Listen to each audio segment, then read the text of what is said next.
Welcome back. More Age of Empires 4 for you.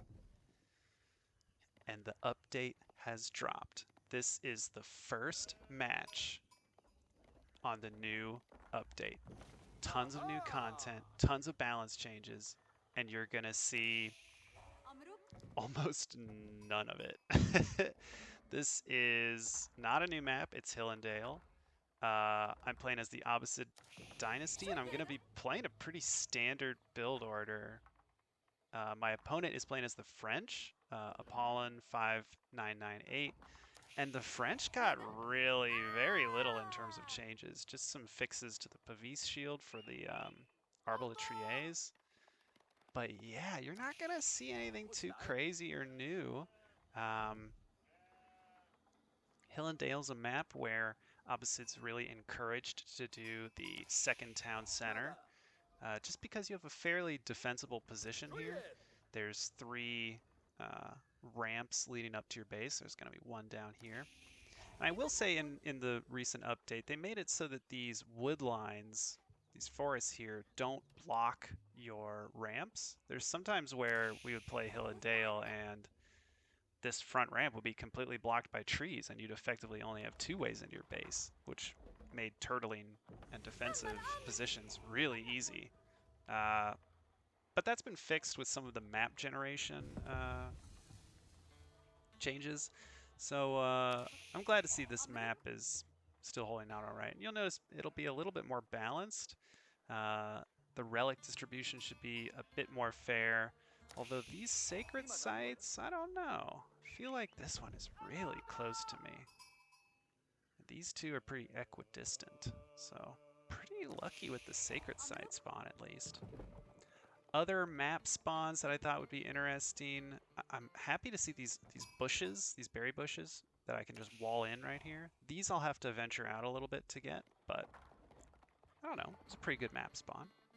And I saw his scout run past here, and so I hesitated. I waited a little bit on putting down this second mining camp to start mining stone, because that clues him in on the build that I'm going. So I figured, let's wait on it just a second, see if I can't hide it from him a little longer. Look at the scouts duking it out. They do so much damage to each other now. That's great. My spearman's trying to scare them off. Figured it'd be okay to show a spearman. He's gonna know I'm putting down a barracks to deal with his royal knights. Now's my turn to scout. He had a really good early scout there, and I really want to find out what my opponent's up to. So we're just gonna kind of dip into his base. Ooh, got a little close with that scout. He could have garrisoned his villagers and done a lot of damage to my scout. But I'm spotting archery range, school of cavalry. I'm suspecting that this is a French punish of an Abbasid fast expand, because the French are almost always going to go, if they want to do early aggression, Royal Knights, which will initially harass some villagers, but then they'll circle back around, heal up, and become part of the main army. So probably like 6 or 7 Royal Knights, a ball of maybe a dozen or more archers, and then he's going to research siege engineering from the blacksmith. And that's going to hit... I mean, if your opponent does it right, it'll hit maybe like a minute after you've gotten your second town center down, or maybe 2 minutes. But there's ways to prepare for it. I'm already seeing what my opponent's going for, and I've dealt with this before as an Abbasid player. So there's a few things we can do to prepare for it. One, get down a stable and make lots of horsemen, and occasionally scouts. It's important to keep scouting your opponent. When you can tell when the push is coming, you can do a lot to kind of brace yourself for it. You can position your units, put down some last-minute walls, whatnot. Another thing that you can do to prepare for the attack is wall off even just a small section. Just a small section will help reduce the amount of space that the Royal Knights can run through. Another thing to do is to put down outposts. I put an outpost down here on the gold and stone. I figure it'll serve both mining spots. And you're also going to want to maybe start to reduce villagers on your berries and start to focus on these sheep, because they're a pretty safe food resource to collect. I'm going to scatter my spearmen around the wood line because first we're going to deal with harassment from his royal knights. And when you put down your second town center, don't put it near the front. Try to put it kind of tucked into your base, maybe even right next to your town center, because this is what the rams are going to target when your opponent attacks. You might say to yourself, well, a town center is huge. Rams aren't going to take it down quickly. Well, your main town center has 7,000 health. Okay, here's the start of that Royal Knight harass. Looks like I'm losing 2 villagers. Ouch. We're going to scare him off with a spearman. Notice that your main town center has 7,000 health. Your second and any further town centers have 2,400. So it's maybe a third of the health of your initial town center. Rams can take this down quick. If you've ever seen a ram take down a house, it's pretty fast. This second town center is maybe 3 and a bit houses in health, so they can go down quick. We got our fresh foodstuffs upgrade. Like I said, we're not really doing anything wild. I know that boot camp is now available in the feudal age, and Grand Bazaar is now available in the feudal age, but I just got too tempted by Hill and Dale. I went the economic wing, got the cheap villagers, and now I'm just going to pump villagers as best I can. Another thing I can do to prepare for the attack is get textiles. If your villagers have a little bit extra health, they can help you burn down rams and maybe fight whatever units might be coming. So I would suspect my opponent's going to hit me with the ram push at maybe like 11 minutes, 10 minutes. I'd be impressed if it came earlier. So I'm gonna keep sending out my scouts. I really want to know where he's coming from, and I've got my horsemen out on the field. I just want to find out where he could be coming from, and boom, here's 2 of his royal knights. He's trying to deal more damage to my villagers. I'm gonna retreat this one. Hopefully I can get him out soon enough. Now he's seen my army. I've got 6 spearmen, 2 horsemen. I'm just gonna retreat these villagers. We're not too scared of these royal knights. And I decided to keep my villagers on stone. I'm not sure why I decided to go with that. I just did. I decided not to pull them off. I figure the extra stone will be helpful when I want to put a keep down, or I could put stone walls up on some of these gaps. Now I'm walling off this section because I want this berry bush. And I saw that the knights kind of came from this direction. If I have this wall and this wall, no more attacks from the north side of my base. And then I can maybe start chopping down these trees. Sent some horsemen in to try and harass. And this is what I love. If you send just a few units to attack someone's walls, they're always tempted to send their entire army or just like a huge unit group over to defend it. It would have been another minute before my horsemen got through that wall, but now I know exactly what's coming my way. I saw 9 archers, and he's probably got just a bunch more knights, so I'm like, okay, let's keep pumping the horsemen. Let's put down another barracks, because I'm just going to want spearmen. I'll make an archery range in case I want to make my own archer ball. My spearmen, which I sent out on the map, actually find his knights. So that's a good pickup, but we don't really kill any, we just deal some damage. And I saw this was walled off, but my scout over here noticed that this wall was open. This is why scouting is so important. I mean, I would have assumed that all of his base was walled in after seeing this. And oh, it's kind of symmetrical, that's funny. His berries were right there, my berries were right there. Instead, I'm gonna send my horsemen around. We're gonna try and harass his berries over here or up here. His scout is catching my villager putting down the wall. And now that we're in the like 12-minute mark, I'm starting to wonder, where's the ram push? I sent these horsemen in assuming that his army is crossing the map right now to do the ram push. Instead, he's just attacking me with some scouts. I saw his archer ball. I'm just gonna do damage with my horseman. Oh, this horseman is just running in place. Thank you. No, don't burn down the Don't burn down the farms, kill the villagers. Okay, good. At least this guy got the message. That was only one villager kill. That's disappointing. I should have target fired some of these villagers. Microed that a little better. Down here, I sent a horseman to try and deal with this scout. Looks like we're still walling up, so that's good. We definitely need to finish these walls. Now I'm really seeing his army. He's got his ball of archers. He's got his royal knights. And he's using lots of villagers to put down farms. Although he has these deer in his base. I'm not sure why he doesn't go for those. We're chasing the scout out. But it looks like he has another royal knight, and we can't quite... Oh, there was that little gap in the walls there. Now he's just going to go to town on these villagers. Nice target firing of the villagers here. So he gets one. Yeah, he's just targeting them down. Oh, can't believe I'm losing them. Up here, just sort of sent a scout in to see what was going on. Opponent reaches the castle age. I was kind of surprised. It turns out, oh, okay, 2 villagers, maybe 3. Okay, it looks like I was able to get them out. Now I just need to send maybe a spearman and a horseman to take care of this knight. Man, they have so much armor and attack. Wow, he's got lots of upgrades for these. I decided to send a force in after I saw that he made it to the castle age. I figured if he's playing greedy, let's try and punish him. But then I see his army. Lots of royal knights, lots of archers. The problem is the archers. These 2 horsemen aren't going to do enough against the archers. If I could take out a royal knight, looks like I got 1 there. Oh, I'd love to get a second. I may be killing an archer in the back, but oof, really lost a lot of units there for not a lot of gain. That felt bad. And he's just going to heal up all these knights. No, there's my horseman. So he's made it to the castle age. I believe he has a bigger standing army than me.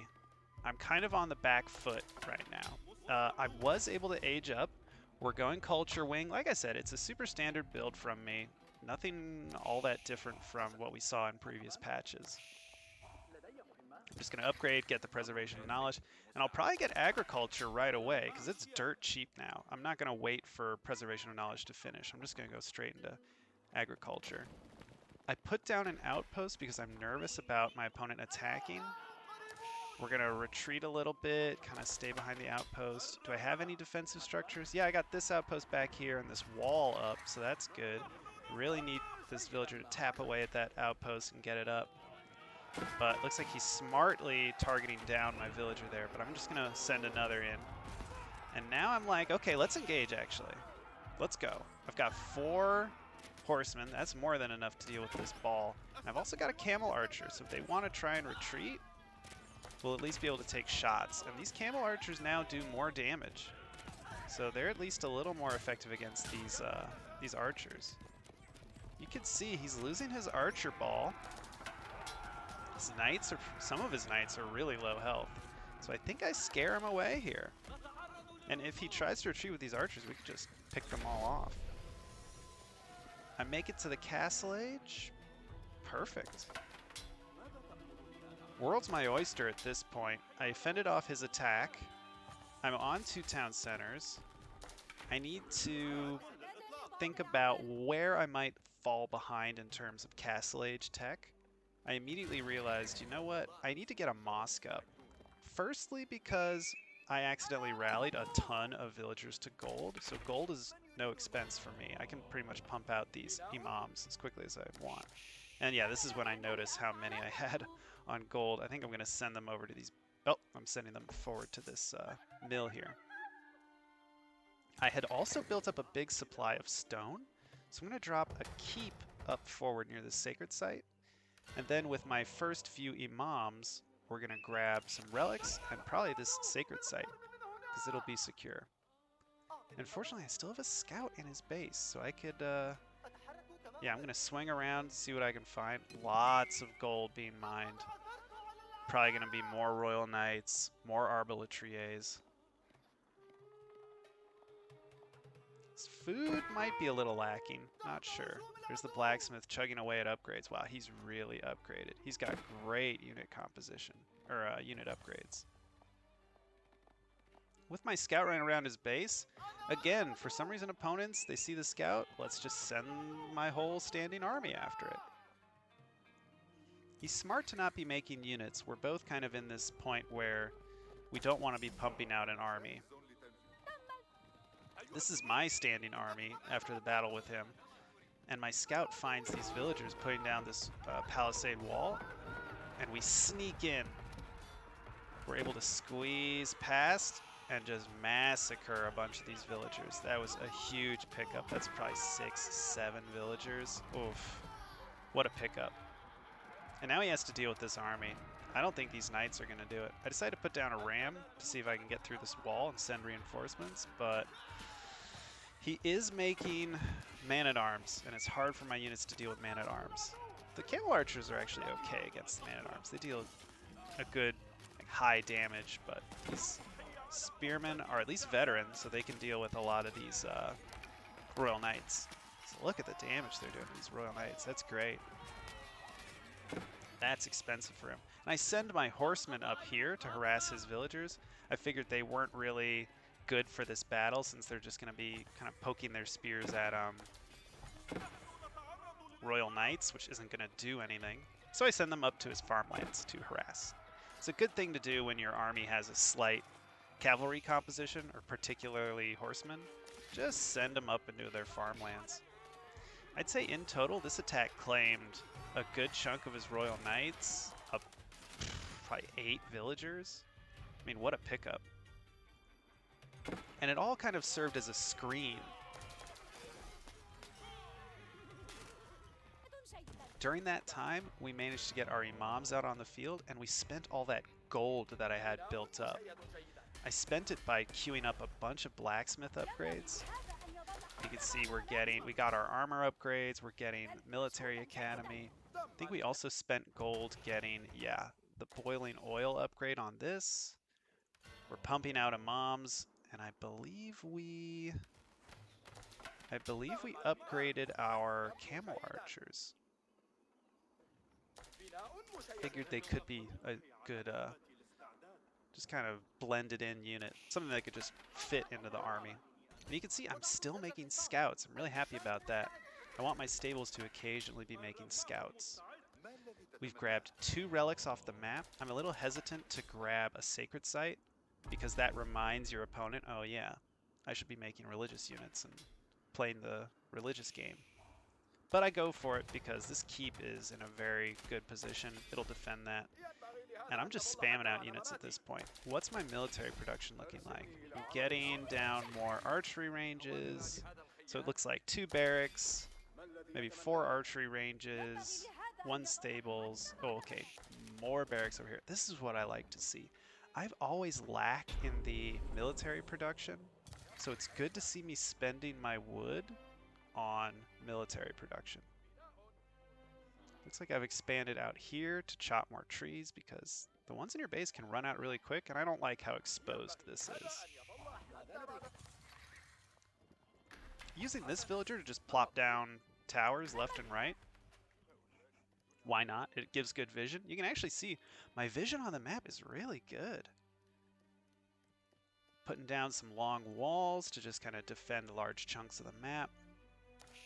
Trying to secure areas that I'm interested in going to next. I really want this relic and this sacred spot, so I'm just kind of hanging out here. Looks like we get our golden age too. That's good. We got our agriculture upgrade. You'll probably see me switching to a farm economy soon. Yep, there's a few. Because, I mean, our berries are running out. We're hunting deer still, but ooh, that's a lot of somewhat idle villagers. Still hunting here, that's good. Those berries are all done. Yeah, I'm going to start running into food issues unless I do a switch over to farms. But the longer I go without switching to farms, the more military production buildings I can put down. As you can see, I'm really tossing them down. I'd say I have 4 to 5 of each military production, and I've got a siege workshop. Upgrades, looks like I'm getting veterancy for archers, fertilization for increased food gathering, and acid distillation for increased gathering rate for gold and stone. This global queue, like this global production queue in the lower left is so nice. What a great update. That's awesome. That's a really helpful observer tool. Over here, this was pretty funny. It's a shame I missed it and was talking about the global queue. One of his monks went here and grabbed this relic, but couldn't get back inside. Basically needed to walk all the way around here. And so I sent a small group of units here, and we murdered the monk. He drops his relic. My monk who's here grabs it, or my imam, and now he's coming back. Now I'm like, oh wow, there's a chance I could get all 5 of these relics. I sent a small unit composition, like a small army, to his front door to see what he sends out to kill them. Huge group of arbalatriers. With that in mind, time to start pumping mangonels. So you can see I start producing 2 of them, and I can even use my units to drop down a few if I need to. That's putting me up to 4 relics. We're taking out units to the north. The vision on the map is insane at this point. I've got walls, I've got keeps, I've got outposts all along this northern region. Like, my vision is amazing. I decided to put a battering ram down here to maybe take out his walls. Figure if you can harass from multiple angles, it's to your advantage. He runs some knights into my wood line, gets a few villager kills, but my army's able to clean it up. Should have sent maybe less units, but felt pretty good just squashing those royal knights. We're on 2 sacred sites. We're up to 4 relics. We just picked up the last relic. So now I'm pretty much bracing for my opponent's huge army. He's not been out on the map for a reason. He's likely been producing just tons of units. We're going to see what he's going to send out. This could be an all or nothing. I make it up to the next stage. I think I'm going to click up. You can see my current resources. I'll probably, yep, I click up. So I'm going into the Imperial Age, and here comes his army. A lot of Royal Knights, Arbalatriers, Mangonels, and Trebuchets. I'm going to slow it down here to just kind of take a look at this battle. My Knights up front tank a little bit of the charging, but now they're going to get shredded by the Arbalatrier. These Camel Riders are excellent against cavalry, so it's good that we're fighting here. The Mangonels are just trading shots left and right. He's sending his Arbalatriers forward. I'm not sure about that. Here comes my army of spearmen. They're going to deal with all this cavalry. I'm sending Camel Riders on the backside to take care of his siege units, and the rest of my army is up here, along with a Mangonel of my own up here. I mean, I just have the numbers. His army is just not going to last. The Arbalatriers, which are typically very tanky and can deal with a lot of these high armor units like the Man-at-Arms and the Camel Riders, they're just going to get shredded by the Mangonels. And in an instant, the battle's over, and my opponent surrenders. Well, it was a fun match. It just kind of ended really quick because I got map control and pretty much took advantage of my double town centers and macroed really well. Played the religious game and won, and with my overwhelming economy, just kind of outproduced my opponent. Hope to catch you for the next one.